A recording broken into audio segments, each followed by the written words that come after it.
Moitas grazas a Domingo pola súa interesante ponencia. É unha mágoa que este rico patrimonio material e inmaterial dos lisboanos en Galicia, que tan ben nos acaba de relatar Domingo, este tan esquecido. Sería moi interesante implementar unha serie de medidas de estudo, de catalogación e de conservación deste rico patrimonio. Ben, e para continuar co programa da primeira sesión, vamos a dar paso á segunda intervención.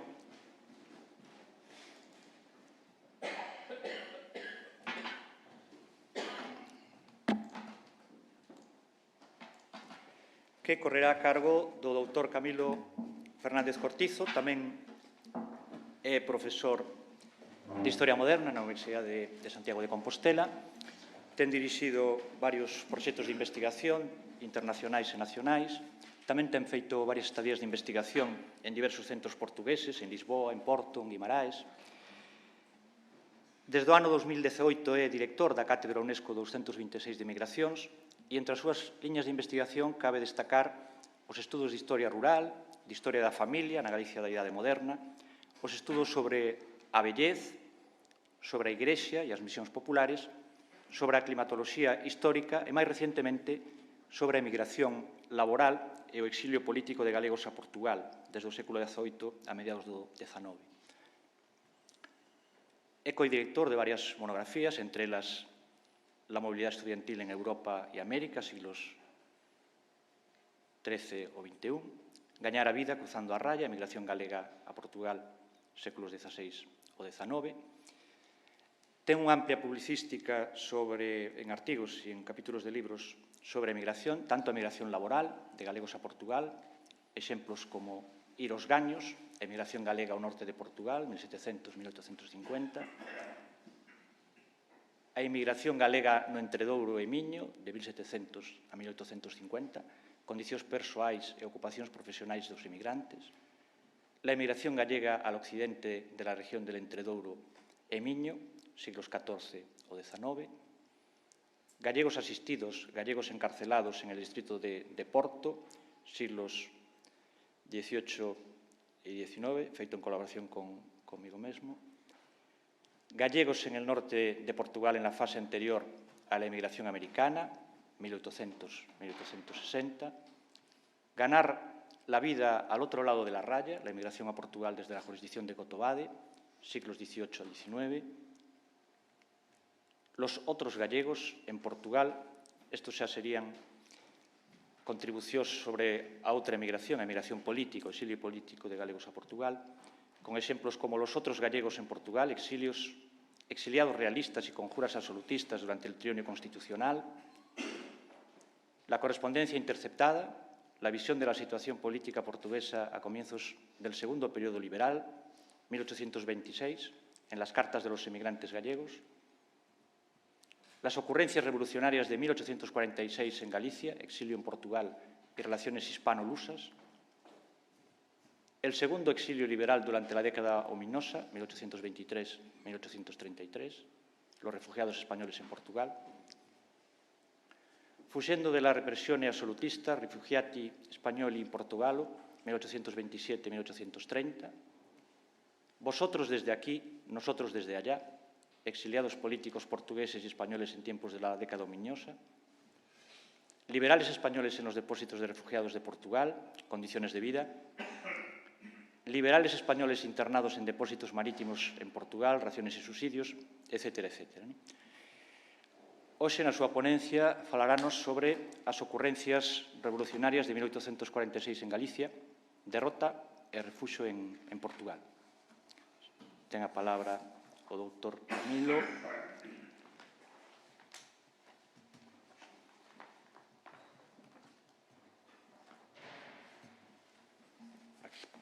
Pasas aquí. Tes aquí, si queres o...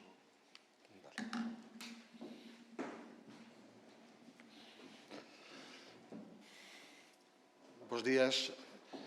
Como o doctor González Lopo, quero manifestar inicialmente o meu agradecemento ao Consello da Cultura Galega e, en particular, os coordinadores destas xornadas pola invitación a participar con un relatorio sobre un tema que está pouco coñecido na historiografía galega, tema referido aos exilios de españois e, en particular, de galegos en Portugal. Son ben coñecidos os exilios da primeira metade do século XIX en Inglaterra, en Francia, pero, en cambio, o exilio en Portugal está todavía na sombra. De aí que o tema seleccionado sea un tema que tamén na historiografía galega non está moi tratado, que o exilio de un bo número de insurrectos galegos que, tras a derrota do levantamento de 1846, buscan refuxio en Portugal. Por tanto, justifícase así o título que teñen en pantalla: As ocorrencias revolucionarias de 1846 en Galicia, derrota e refuxio en Portugal.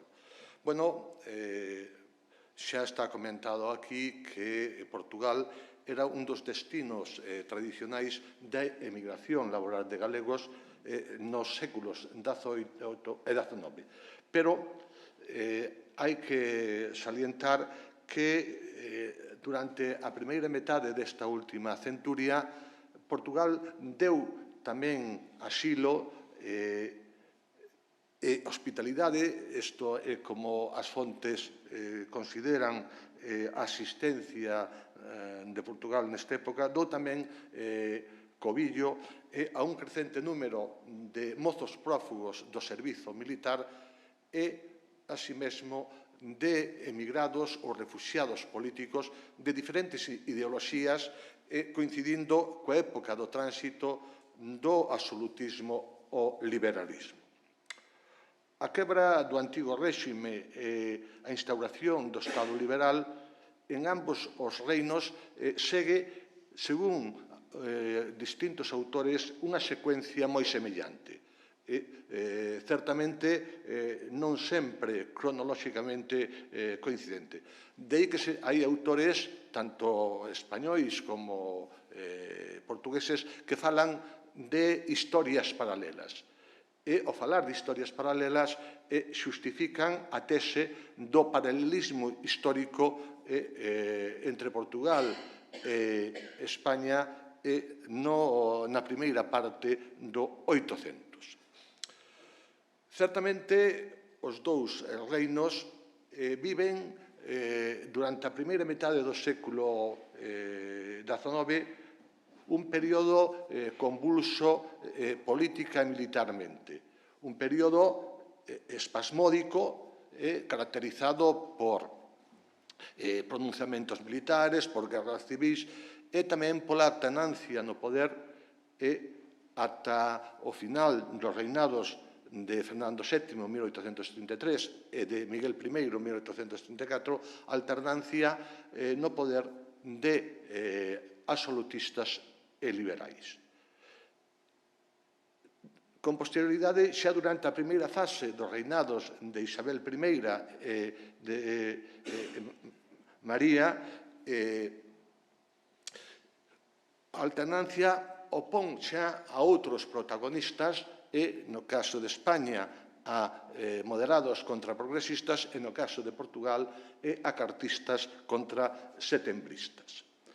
Con cada cambio de goberno, normalmente desatábase unha campaña máis ou menos dura, máis ou menos virulenta, de represión e de persecución contra os opositores. Opositores forzados para refuxiarse, fuxindo precisamente da represión, para refuxiarse en maior ou menor número en países estranxeiros, certamente, sobre todo en Inglaterra, en Francia, pero tamén en Portugal. E, efectivamente, este reino en distintos momentos da primeira metade do século XIX dá asilo a emigrados españois. Inicialmente a liberais, durante o sexenio absolutista, 1814-1820, e durante tamén a década ominosa 1823-1833. Bueno, en pantalla teñen precisamente os protagonistas destes exilios e a súa cronoloxía. No intermedio do sexenio absolutista da década ominosa, bueno, durante o trienio constitucional, entre 1820 e 1823, os exiliados xa son realistas. Tras a morte de Fernando VII, vense obligados a buscar refuxio en Portugal e os carlistas durante a Primeira Guerra entre 1833 e 1840. Anos máis tarde son progresistas os que deben fuxir. En 1843, tras o fracaso do pronunciamento esparterista pro-espartero en Vigo, e, sobre todo, en 1846, tras a derrota militar do levantamento galego deste ano. Sen dúbida, foi esta sublevación a que desplazou, por motivos políticos, un maior número de refuxiados procedentes de Galicia. Predominaban maioritariamente os militares dos reximentos rebelados e xa en moita menor proporción os membros das xuntas de goberno, provinciais, locais, etc. Bueno, a historia do exilio de 1842 exixe dunha ampliación, dunha diversificación da base documental. Por tanto, da consulta de fondos documentais heteroxéneos, complementarios e xerados por organismos e institucións a distintas escalas, tanto españois como portugueses. E só complementando estas fontes, tanto portuguesas como de España, bueno, pode introducirse unha nova perspectiva da historia dos exilios, unha perspectiva que pode chamarse de un e do outro lado, e perspectiva que, por outra parte, xa vai a permitir un cambio de enfoque e unha visión historiográfica transnacional dos exilios, en particular do exilio de 1846. Bueno, en pantalla poden ver un cadro que presenta, enumera os arquivos portugueses e españois e, a súa vez, os fondos documentais que son moi variados. A documentación, insisto, é moi variada, ministerial, diplomática, consular, militar, xudicial, xornalística, de goberno civil, de policía, etc. Bueno, segundo estas fontes, outras, en abril de 1846 explosionan tanto en Galicia como na provincia do Miño senllas sublevacións. Aínda que nesta última provincia os primeiros tumultos anticipáronse a mediados do mes de marzo. No caso galego estamos a falar do levantamento galego de 1846, iniciado o 2 de abril en Lugo. Se nos trasladamos ao outro lado da raya, estamos a falar da Revolución do Miño, ou tamén chamada Revolta da María da Fonte. Unha e outra sublevación alcanzan o seu momento máis álxido e a mediados do mes de abril. No caso do levantamento galego, é no día 15, coincidindo coa constitución da Xunta do Goberno Superior de Galicia e tamén coa constitución dos dous corpos do Exército Liberador de Galicia o mando respectivamente de Solís e do brigader Rubín de Celis. Do outro lado da raya, tamén a revolta de María da Fonte alcanza o seu momento de apoxeo a mediados do mes de abril, en que xa hai un cambio de obxectivos de resistencia e tamén hai un cambio na extensión espacial, porque se inicialmente esta revolta circunscribíase á provincia do Miño, agora xa se vai estendendo a rexión de Entre Douro e Miño e a outras provincias limítrofes como a provincia de Trás-os-Montes ou a provincia da Beira. Neste período en que se están sucedendo as dúas rebelións, gobernan en Portugal e en España os moderados. O golpe de Estado de 1842, promovido por Costa Cabral, supuxo a restauración da Carta Constitucional de don Pedro IV e o inicio do cabralismo, que vai a ser profundamente contestado precisamente na revolta da María da Fonte. En España, en 1844, iníciase a década moderada e baixo o liderado do xeral Narváez, que é o presidente do Consello de Ministros durante distintas etapas, a última entre mediados de marzo e comenzos de abril de 1846. Precisamente, os 3 días do inicio, aínda que non ten ninguna influencia na súa dimisión, os 3 días do inicio do levantamento galego, é cesado Narváez. Por imperativo de tempo, o que non podo é estenderme nas causas, na xestación, nos sucesos dunha e outra sublevación. Pero o que si é certo é que ambas compartían un obxectivo común, o obxectivo de derrocar os gobernos moderados no poder e substituílos por progresistas. A revolta de María de Fonte tuvo éxito nesta pretensión porque favorece a caída o 20 de maio de 1847 do goberno dos Cabral, dos irmáns Cabral, e favorece tamén a toma de poder dun novo goberno presidido polo duque de Palmela e con participación xa de setembristas. Por exemplo, o conde de Labradío ao fronte do Ministerio dos Negocios Estranxeiros.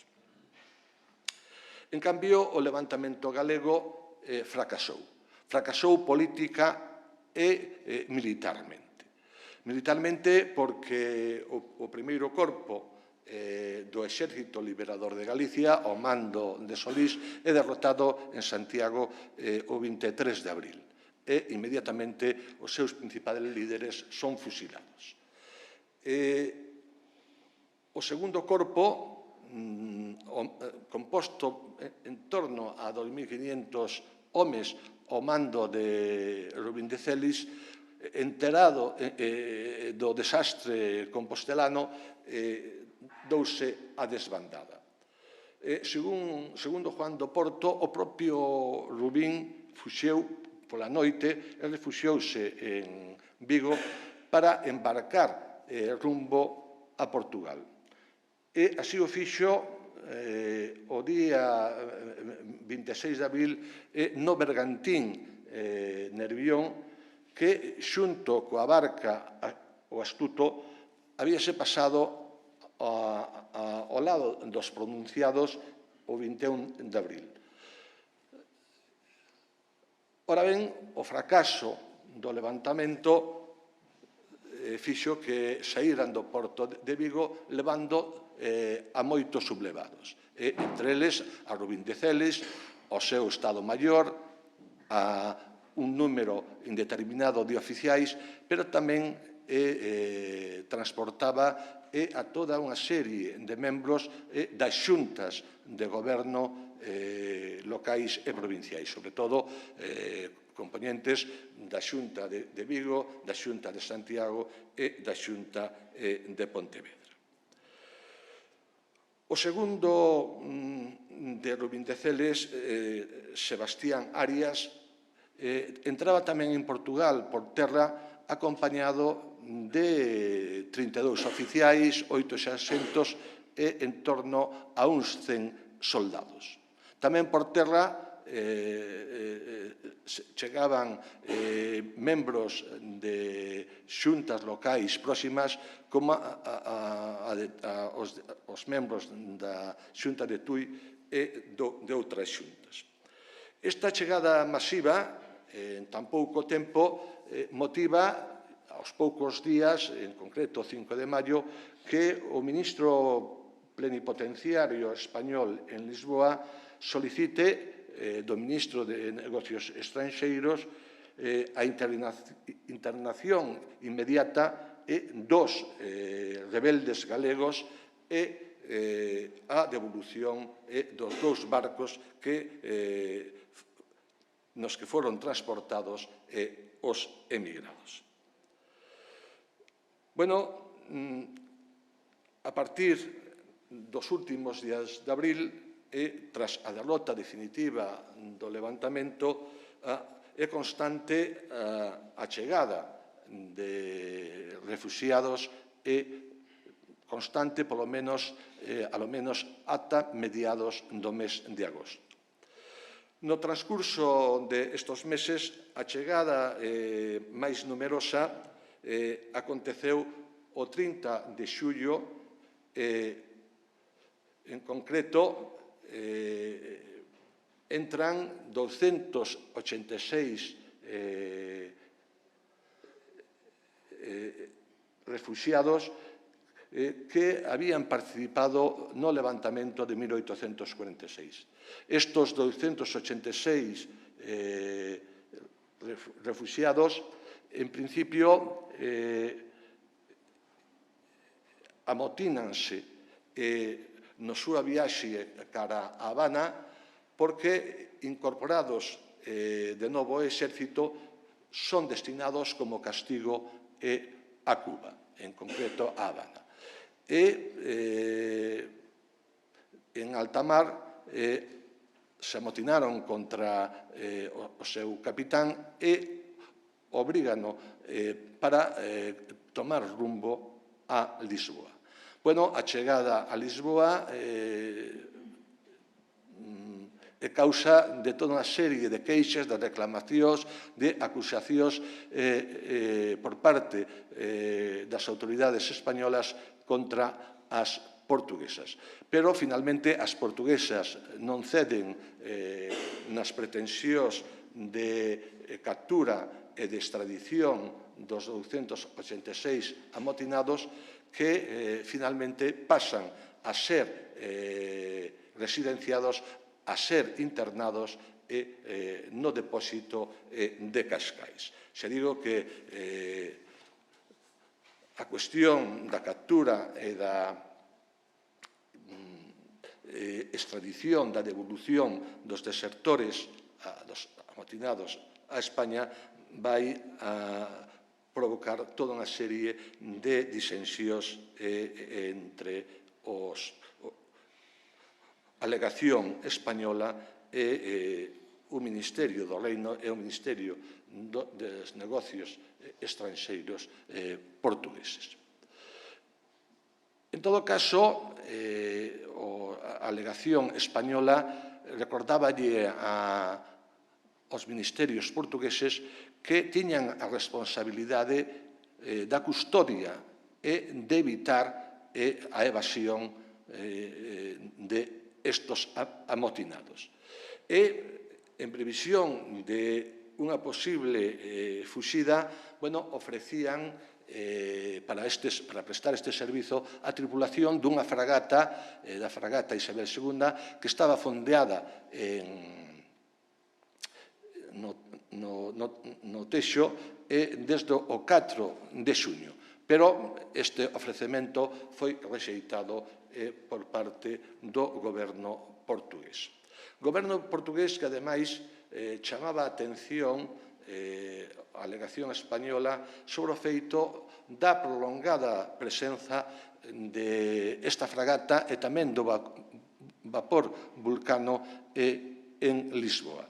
E interpretaban que esta presenza era un movimento máis do proxecto de intervención militar concebida polo goberno español en territorio portugués. Por suposto, o ministro plenipotenciario negaba este extremo e argumentaba que a presenza desta flota española debíase sobre todo a dar protección aos súditos españois da capital e ás súas propiedades. En todo caso, o que sí é certo é que tanto González de Bravo, que era o ministro plenipotenciario, como o comandante da fragata Isabel II, tiñan outro problema tamén preocupante que entendían que debía ser inmediatamente solventado. Cal era ese problema? A deserción de varios membros da tripulación. En concreto, o 17 de xullo de 1846, envíanse as filiacións dos desertores a este día 12 en total acompañadas estas filiacións de unha solicitude ao Ministerio dos Negocios Estranxeiros de captura e entrega destos desertores. Pero os problemas síguense acumulando a alegación española, porque poucos días despois, o 27 de xuño, reciben noticias do cónsul español en Oporto de que vagan pola cidade un número en torno a 40 desertores, mentras que outro grupo permanecía na fronteira da provincia do Miño, pola zona de Monsao, etc. Estos desertores fundamentalmente pertenecían ao reximento de Zamora e ao reximento de Borbón, que estaban movilizados precisamente na fronteira con Portugal, entre Galicia e Portugal, para gornecer a raya e así controlar e vixilar a circulación dos emigrados españois, evitar incursións, evitar alteracións e tamén supervisar se as autoridades portuguesas cumplían a súa obriga de internar a máis de 10 leguas da raya e os insurrectos procedentes de Galicia. Bueno, esta movilización de tropas coa suposta creación dun corpo de observación en previsión dunha intervención en Portugal vai ser novamente causa de disputas, de acusacións entre os gabinetes dos dous países. Pero a propia controversia política, vaise sumar tamén a da captura e a da extradición destos desertores. E, de novo, as autoridades portuguesas van dar largas a este asunto e, finalmente, o que fan é enviar a maior parte dos desertores destes reximentos aos depósitos e consideralos, por tanto, como emigrados políticos. En definitiva, entonces, desde finais do mes de abril de 1846, foi incrementándose o número de españois e, en particular, de galegos refuxiados en Portugal. Como sabemos, uns fuxían da represión tras a derrota do levantamento galego, outros desertaran dos reximentos mobilizados para gornecer a raya con Galicia. Os primeiros, os que fuxían da represión, formaban o contingente máis numeroso. O cónsul portugués en Vigo dá a cifra de 1.500 refuxiados, pero, no noso caso, despois dunha primeira mostraxe que certamente debe ser completada no futuro, demos identificado a 853 militares e civis e, con excepción da esposa de un sarxento, sabemos por outras referencias documentais que son máis numerosas, pero digo que con a excepción nesta mostraxe de unha muller esposa dun sarxento, os restantes refuxiados son homes. Predominan, como podemos ver neste cadro, os militares de 717 identificados, 617, o 86,1%, e os civiles tan só sumaban 100 o 13,9%. Entre os militares, a máis numerosa é a tropa, e, a continuación, a curta distancia, o corpo de oficiais, 34,2%, e xa a máis distancia os suboficiais. Os carabineiros están escasamente representados. Entre todos eles había certamente figuras destacadas, o propio Rubín de Celis, pero tamén o ex-xeral Iriarte, que por terceira vez regresa como refuxiado a Portugal.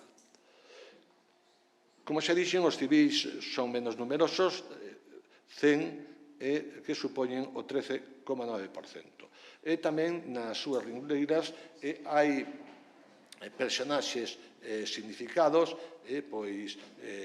progresistas como Pío Rodríguez Terrazo, José María Santos, Ramón Buch, e tamén provincialistas como Antolín Falaldo, como Ramón Romero Ortiz, etc. Certamente eran os membros das xuntas de goberno, como podemos ver, os que reunían o colectivo máis numeroso dentro do sector civil. A entrada en Portugal maioritariamente se realiza por localidades do distrito de Viana do Castelo, preferentemente por Valença e Melgaso, e en menor proporción por Viana do Castelo e por Camiña, tal como podemos ver nos datos do cadro 4.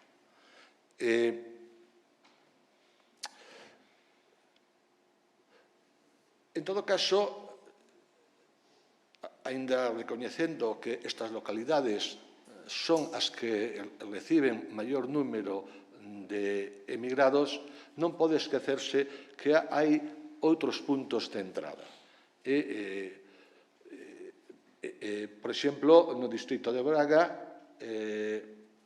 entre o 23 de xullo e o 5 de agosto, entran 37 emigrados políticos. E no distrito contigo de Vilareal, entre o 22 de xullo e o 13 de agosto é 28. E xa máis oeste e no distrito de Bragança e os chegados e refuxiados entre estas datas son xa 31.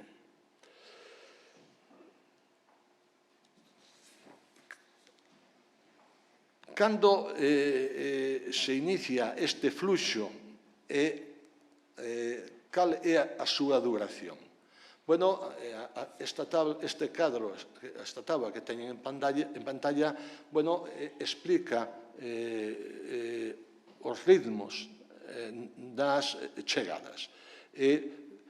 Inicianse a partir do día 25, tras a derrota xa definitiva do levantamento galego, e ata os días finais do mes de abril chegaron o 31,5% dos refuxiados. Na primeira quincena de maio o número é todavía, a proporción é todavía aínda superior e alcanza o 33,6%. E o fluxo é constante ata mediados do mes de agosto.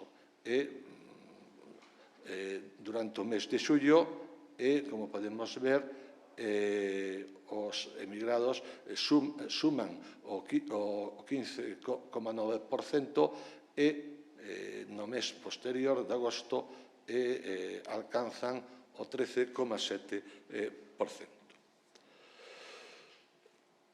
Como as autoridades portuguesas, como lugar de concentración, elixen Porto. E desde Porto transpórtanse os emigrados, os refuxiados e os diferentes depósitos militares donde serán internados. En concreto, a primeira orde do 22 de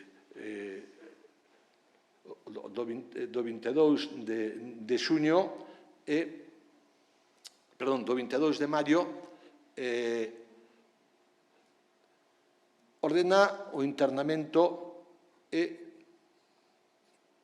no depósito de Peniche. Peniche, o que teñen aquí localizado.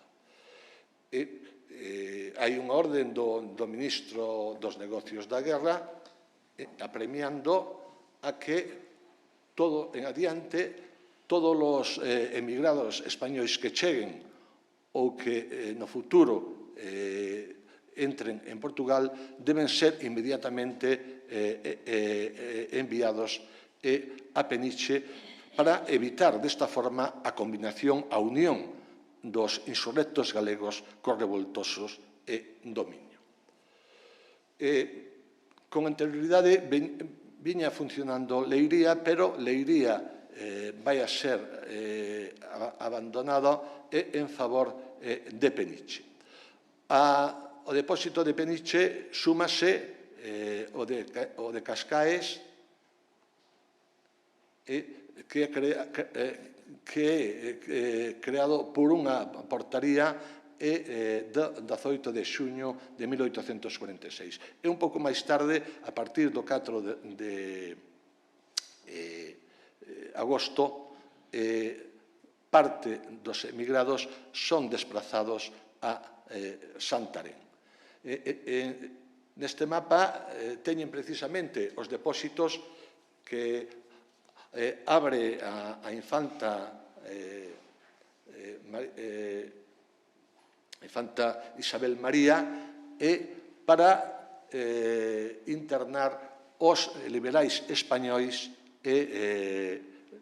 acollidos en Portugal entre 1827 e 1828. E podemos ver como se repiten, basicamente, esos depósitos que xa tiñan unha tradición no internamento de emigrados estranxeiros.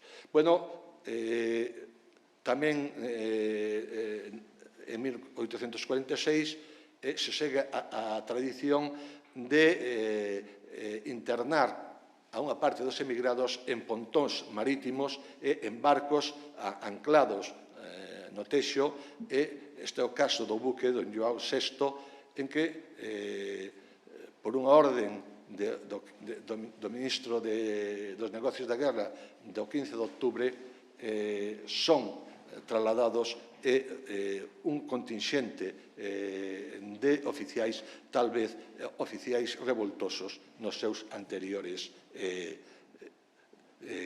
depósitos. Bueno, desde principios de maio hasta mediados de agosto transpórtanse a estos depósitos desde Porto alo menos 491 emigrados en 11 viaxes. E, como podemos ver, durante o primeiro mes, o mes de baño, os desplazados sumaban o 23,2%.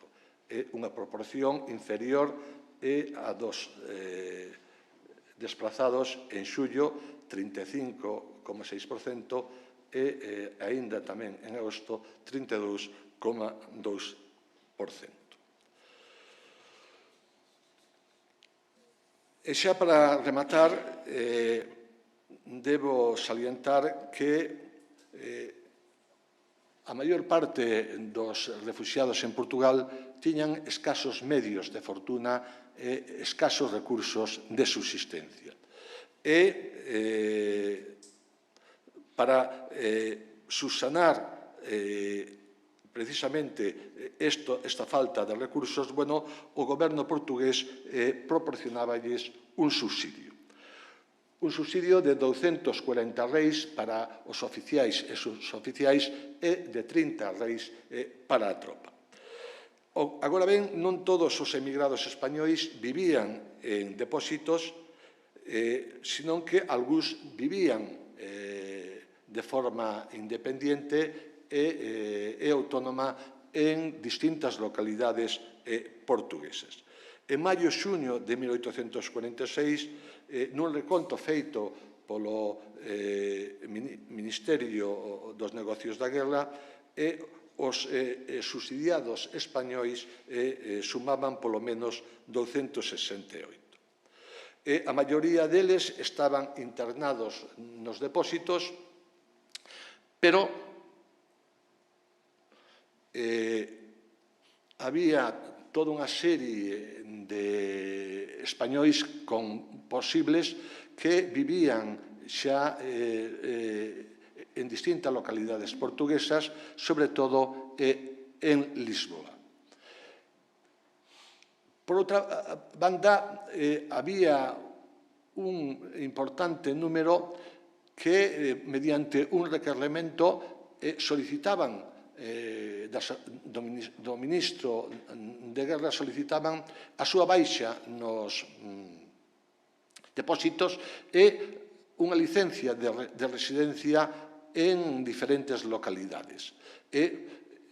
O cadro 7 precisamente rexistra casos de unha e outra circunstancia.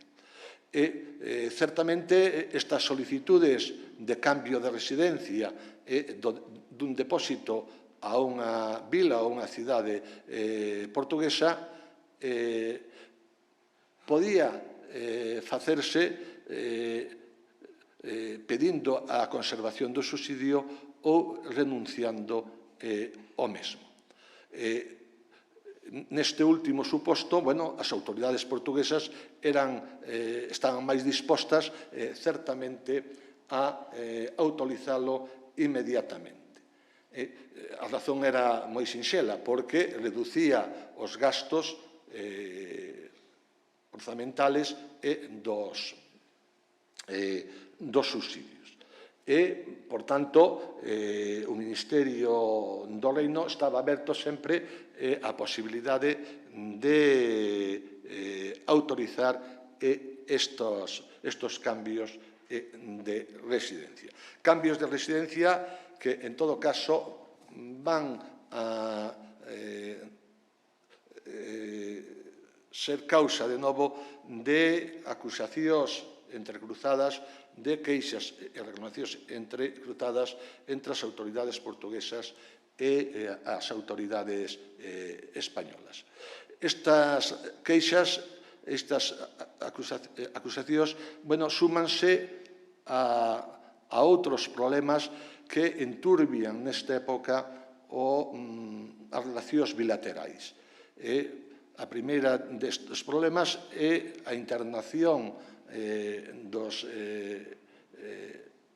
emigrados españois que en gran número, según a alegación española, que en gran número siguen permanecendo na fronteira. En particular, non dan disolto o denominado Clube Revolucionario de Oporto, un clube que parece que é moi activo na conspiración contra o goberno español. Outro problema é o problema, xa remato, é o problema da captura e da extradición de desertores que tivo sempre unha solución desfavorable. Solución desfavorable porque a partir do 26 de maio hai un cambio de goberno en Portugal e caía o goberno dos irmáns Cabral e tomaba o poder un novo gabinete presidido polo Duque de Palmela, como xa dixen, con ministros setembristas e, en particular, o conde de Labradío, ministro dos Negocios Estranxeiros. A política de solidaridade, de colaboración recíproca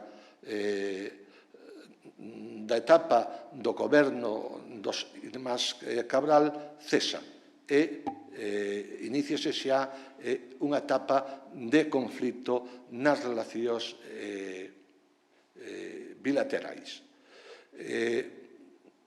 Toda unha serie de circunstancias determinan esta conflictividade e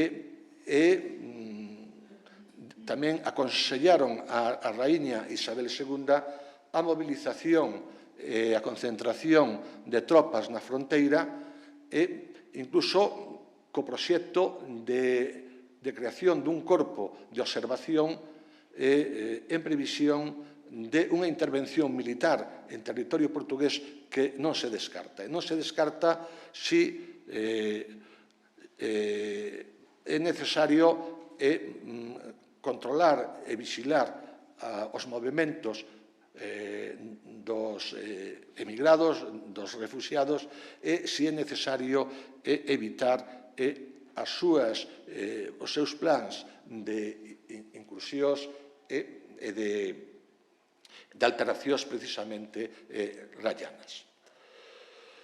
A tensión diplomática vai en aumento debido a esta movilización de tropas ata o 12 de agosto. O 12 de agosto desactívase porque o presidente do Consello de Ministros español, Francisco Xavier de Istúriz, ordena o repregramento das tropas a maior distancia da fronteira. E, a partir deste momento, xa se inicia unha fase de transición, de contemporalización diplomática entre ambos países, fase de contemporalización que finalizará coa explosión da Patuleia a partir do mes de outubro de 1846. Deste xeito, entonces, concluyo esta primeira aproximación ao exilio dos insurrectos do levantamento galego de 1846, exilio que fundamentalmente mira a Portugal, aínda que en algúns casos tamén a Londres, pero maioritariamente os refuxiados procedentes de Galicia a raíz da derrota militar do levantamento, a maioría fuxen a Portugal. Moitas grazas.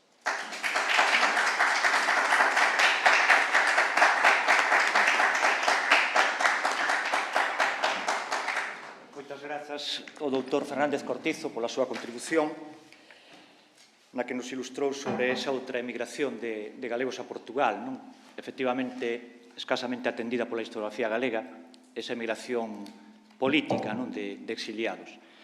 Ben, e a continuación está previsto facer unha pequena pausa e retomaremos a sesión en torno ás 12. De acordo?